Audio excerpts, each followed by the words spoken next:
The Japanese are an amazing people. Sometimes they can create beautiful and sublime things. But sometimes their hidden dark essence awakens, and then they begin to produce things that a normal person cannot look at without shame. Everyone has seen the crazy Japanese TV shows, right?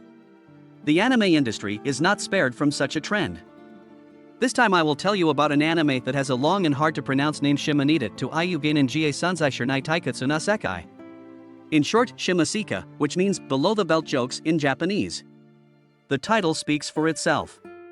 However, let's get to it in order. Shimasika was released in the summer of 2015.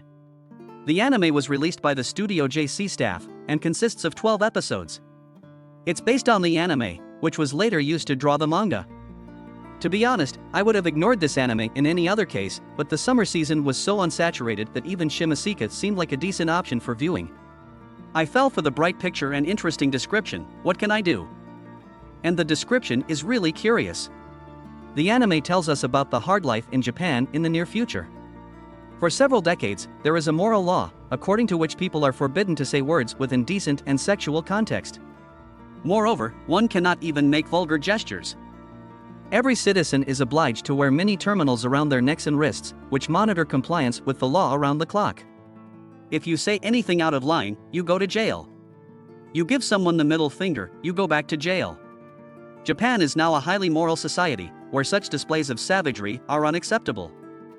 There are even special units whose main task is to destroy all pornographic and erotic products, from magazines to pictures.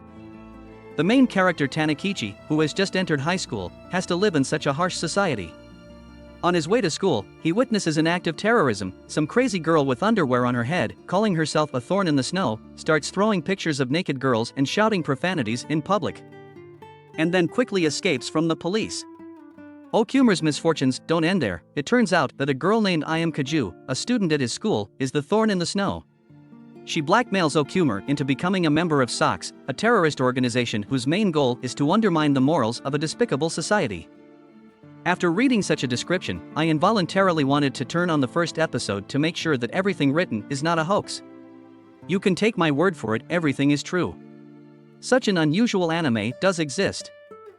I had a feeling that the main task of the scriptwriters was to make the viewer start watching, and then what will happen is not important. He will already be on the hook, from which it is not so easy to get off. But only the guys from JC staff apparently did not take into account that their creations are watched not only by teenagers of puberty, but also by more adequate people. And it's a pity, because the description really looks unusual and promising. The plot is banal. SOX organization headed by IAM conducts all sorts of operations to corrupt schoolchildren, and government organizations are fighting it in every possible way.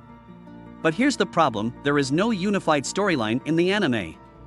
This is the only thing that could save Shimasika. In the end, the action is based on two pillars, Anna's harassment of Okuma, and IAM's ridiculous counterfeiting operations. It was fun to watch for 3 or 4 episodes at most.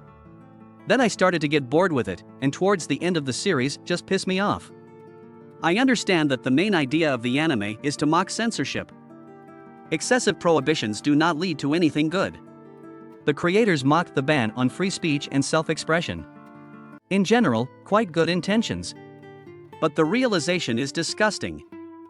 Thank you so much for watching. If you liked it, put a like and subscribe to the channel.